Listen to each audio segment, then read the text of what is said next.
For example, myself, at the moment, I do hold big title or high title, but if I think I'm holding a high title and because of that I should have arrogance or I should have pride, then it is my fault.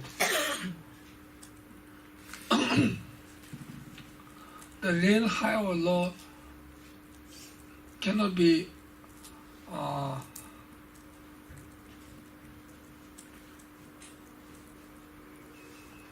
or anyway, one cannot think one is really high or not through titles.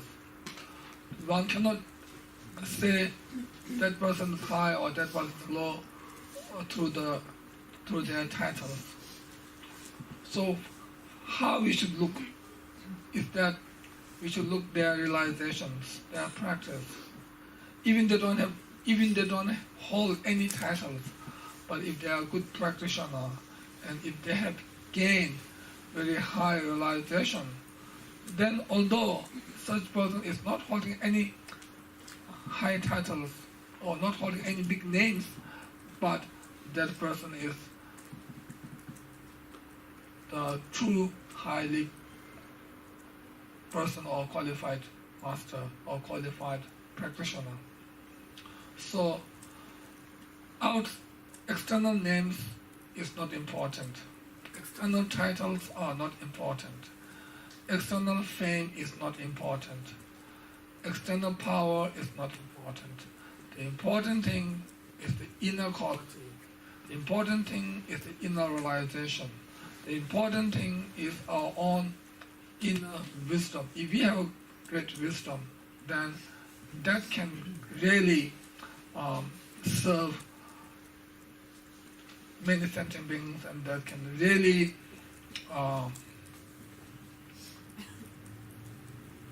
push forward on the Buddhist path. So, therefore, even though one is holding a high title, still one should be humble, or one should not have any pride or arrogance. And also, as a teacher, if I am thinking that I'm teaching the Buddha Dharma not to help you, but to gain more fame or more power, or to gain more followers, etc. So with such intention, if I teach, then although I'm teaching, but at the same time I'm not gaining merit, I'm not accumulating merit because of my mundane intention, because of my mundane motivation. So therefore it is very important to be humble and to have the right motivation. I'm not saying I will have right motivation all the time whenever I teach, but ideally speaking, I should have right motivation all the time whenever I give teachings. And as I've said, why we have to help others or serve others is that one of the reasons is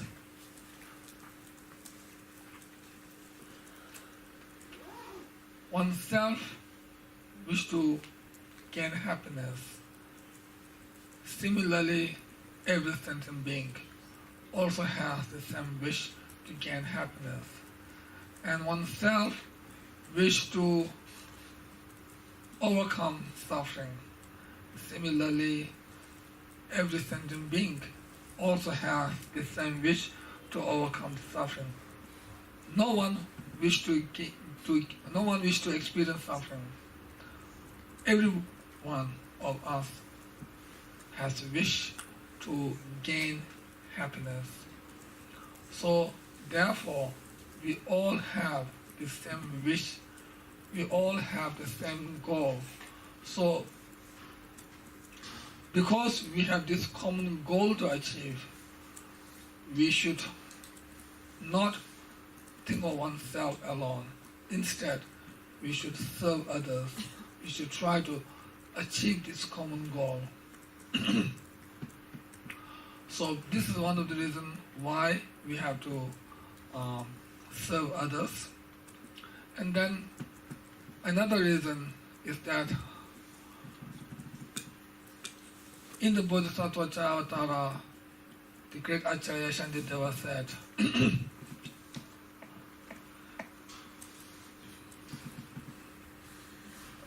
wishing others to be happy is the cause of one's own happiness. Wishing oneself to be happy is cause of one's own suffering. So, actually in this world, many people think they want happiness, and to achieve happiness, they want to achieve this happiness based on their own self-cherishing thought. They think this is the right way to achieve their own happiness.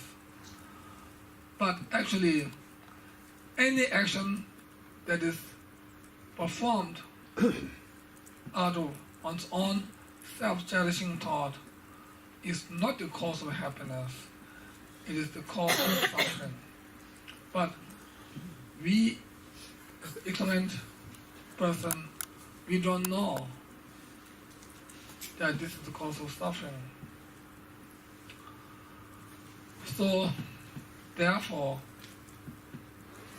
we must learn meaning of Buddha Dharma. We must know what is to be adopted and what is to be abandoned, or what is to be accepted and what is to be rejected. If you know this,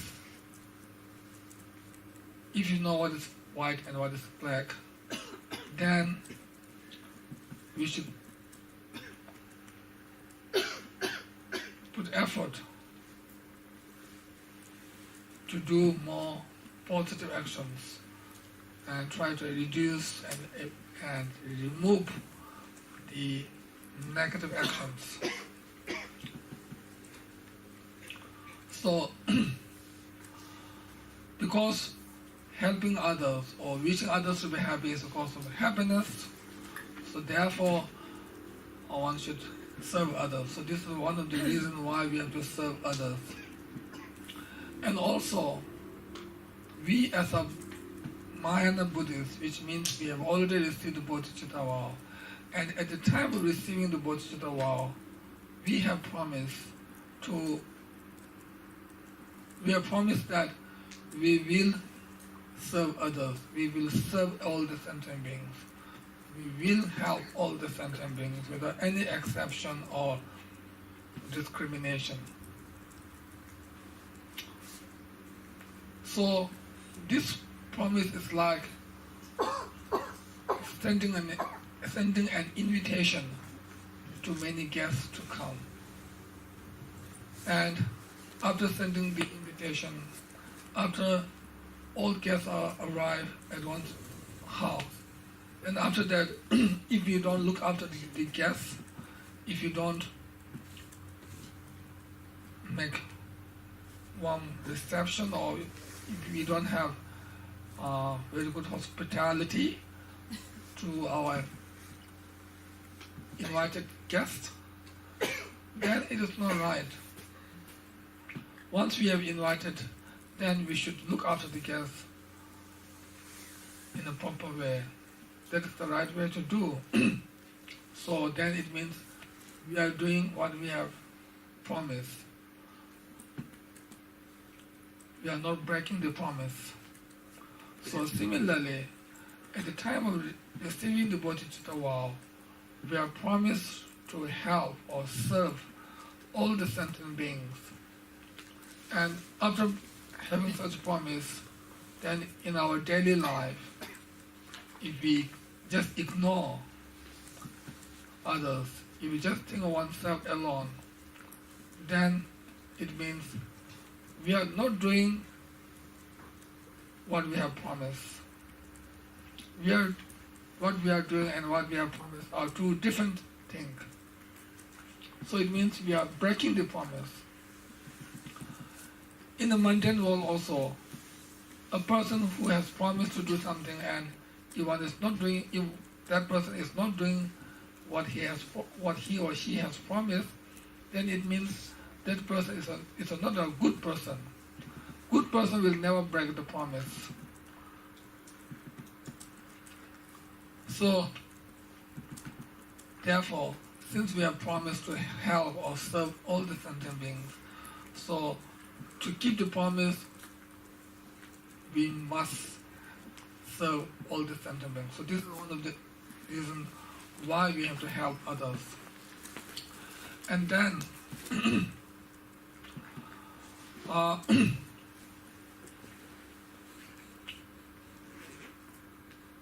then next step is how to help, or who has the power to help others. So we as an ordinary human being, we don't have the power to help or to serve all the sentient beings. We ourselves is bound with negative actions and negative emotions. So, person who is bound with negative emotions and negative karmas has no full power to serve or help fellow sentient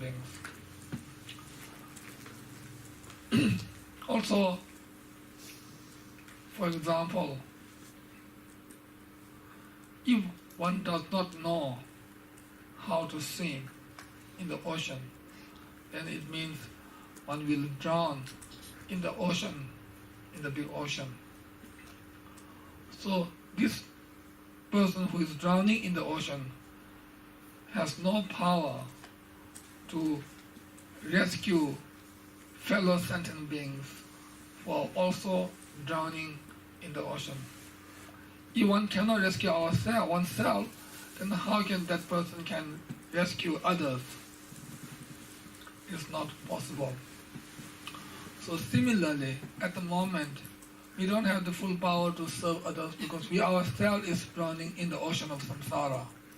So we don't have the power or full power to rescue fellow sentient beings who are also drowning in the ocean of samsara. So therefore, we should achieve a great result in order to serve all the sentient beings or in order to help all the sentient beings. So great result means none other than achieving the Buddhahood, because even the great gods, mundane gods, although they are powerful, they are more powerful than ordinary human beings, but still they don't have the full power to rescue all the sentient beings from the ocean of samsara, or they don't have the full power to lead all the sentient beings from suffering and dissatisfaction to temporary and ultimate happiness. Not only the mundane gods has no power, no full power, but also like Sharavaka Buddhas and Pratyeka Buddhas and noble bodhisattvas, although they have already gained the liberation from the samsara, but still they don't have the full power to help all the sentient beings. So, therefore, only Buddha has the full power to help all the sentient beings. So, that's why we should develop the wish to attain Buddhahood for the sake of all the sentient beings. So this is the reason why we have to develop this bodhicitta in order to help all the sentient beings, in order to have the full power to help all the sentient beings, we must attain Buddhahood. So therefore, we are developing this wish to become Buddha for the sake of all the sentient beings. And this wish, if we have this wish after receiving the bodhicitta award, and this wish is called the wishing bodhicitta. And then next one is called the engaging bodhicitta. Generally speaking, every result should depend on its own cause and conditions. There's no result without any cause or condition. So, to achieve the highest result, or to achieve the ultimate result, we must have the cause, we must practice. We can't achieve Buddhahood without any cause, or we can't achieve Buddhahood with the wrong cause or with the wrong path, or we cannot achieve Buddhahood with the incomplete path. So, therefore, in order to achieve Buddhahood, we must follow the complete path, which is the Mahayana path, or we must engage in Mahayana practice.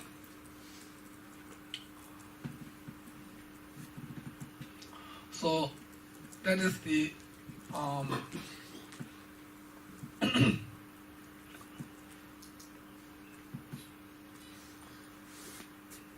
known as engaging bodhicitta. And in the Shantideva's text called Bodhisattva Jayatara, he explained about the differences between the wishing bodhicitta and engaging bodhicitta by giving an example. So example is, if one has the wish to go to a destination. After having this wish, then one will prepare to go there, and then one will really engage on the path to go to that specific destination. So having the wish is like the wishing bodhicitta. Having the wish to go there is like the wishing bodhicitta, and engaging on the path to go there, to reach there, is like the engaging bodhicitta. So, but if we think more carefully, wish also has two kinds of wish. One can have the wish before starting your journey, and also one can have the wish to go there while you are on the journey, while you are on the path, or while you are on the road to that destination. So if we receive wishing and engaging bodhicitta at the same time, then this wish means the wish that we have while we are taking the journey, not the wish that we have before starting our journey.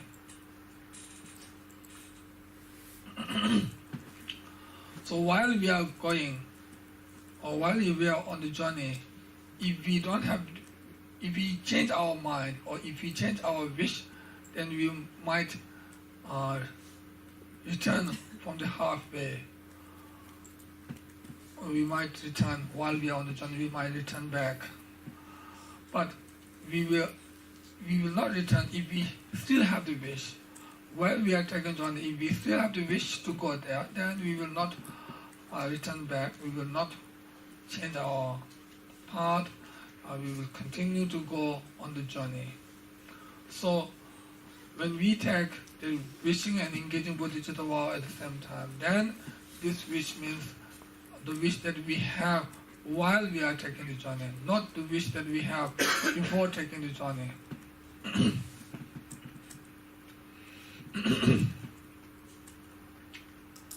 And actually, to develop genuine bodhicitta, as I've said last night, it is very important to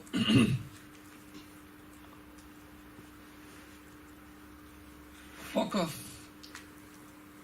on the sentient beings, it is very important to know what is the purpose of developing this bodhicitta.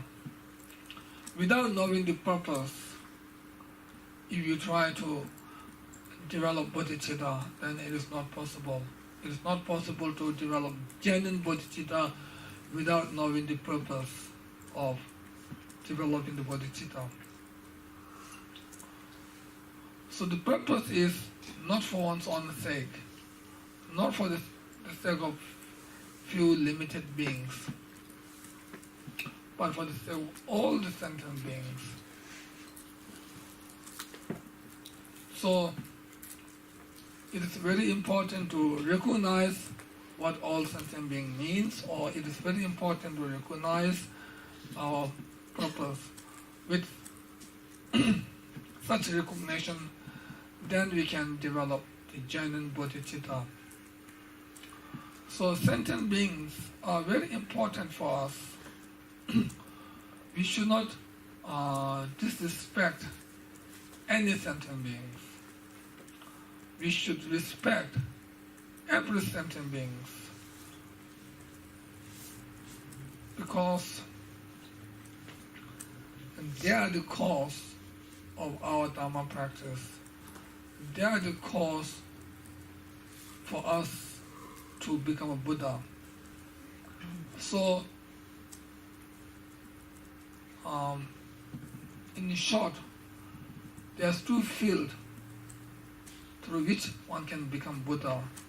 One is Buddha field, and another one is the field of sentient beings.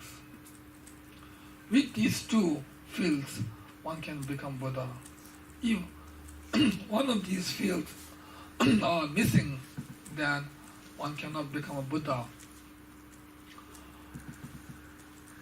Because without Buddha, one cannot become Buddha, because without Buddha, there's no teaching for us to practice, there's no object of refuge for us, there's no true guide for us, there's no object of veneration, object of frustration, etc. Main thing is there's no path. Without Buddha, there's no path, because there's no guide. So you must have Buddha to achieve ourselves as a Buddha. And also, we need the sentient beings. Without sentient beings, without relying on sentient beings, without relying on all the sentient beings, one cannot practice Dharma. One cannot become a Buddha. Because to become a Buddha, one needs to practice the fundamental teachings like refuge, loving kindness, compassion, and bodhicitta. And all these practices are depending on the sentient beings. Without the sentient beings, we can't have proper refuge practice, we can't do proper loving kindness or compassion practice, or we can't develop bodhicitta, because all these are for the sake of all the sentient beings. So if the purpose is not there, then we can't have the complete practice of refuge or loving kindness or compassion or bodhicitta. And also,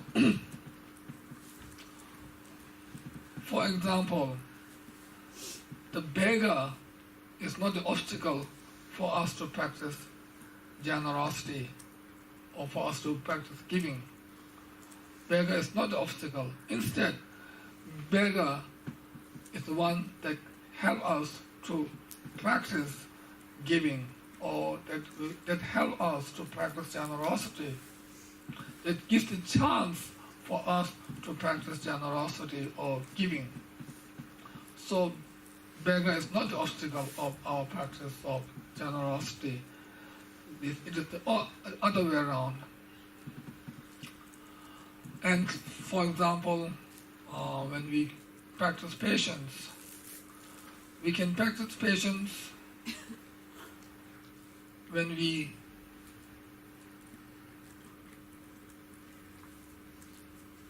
receive harmful actions from others, or when we hear unpleasant speech or harsh words from others, then that is a time when we can practice the tolerance or patience. So these are not the obstacle of our practice of tolerance. These are the cause of our practice of tolerance or patience. So, like this, sentient beings are always the part of our practice, not the obstacle of our practice. So, because of this, we should respect the sentient beings. If we have far and near, which means if we have anger towards far ones, and if we have attachment towards the near ones, so if we have such thoughts of far and near, then it means we don't have the right practice of bodhicitta. We can't practice the genuine bodhicitta while having far and near thoughts, or while we are having anger towards far ones and attachment towards the near ones, or even like someone and dislike others, then it means one is discriminating the human beings. One is discriminating within the human beings. So this kind of discriminative thought is the obstacle of our practice of loving kindness and compassion and bodhicitta. Because when we practice loving kindness or compassion or bodhicitta, we don't discriminate. We say we are doing this for the sake of all the sentient beings without any exception or discrimination. So we can't have discriminative thought and the loving kindness at the same time to a same object. It's not possible. For example, in one cup, it is not possible to have hot water and cold water in one cup at the same time. Either it has to be warm or cold or hot. Hot and cold cannot be at the same time in the same cup. So similarly, we can't have discriminative thoughts and loving kindness towards sentient being at the same time. So therefore, we should think that whenever we have anger, or whenever we have discriminative thought, or whenever we have this kind of far and near thought, then we should think that this is the obstacle of our practice. This is the enemy of our practice. If we think like this, then even we have such thought, we try to remove or try to pacify this kind of thoughts immediately without any delay, because these are obstacles for our practice. So therefore, it is very important to know the purpose of our bodhicitta, the purpose of developing our bodhicitta, or it is important to recognize the object or for whom we need to develop the bodhicitta. And in the sutra, it says, if the bodhicitta has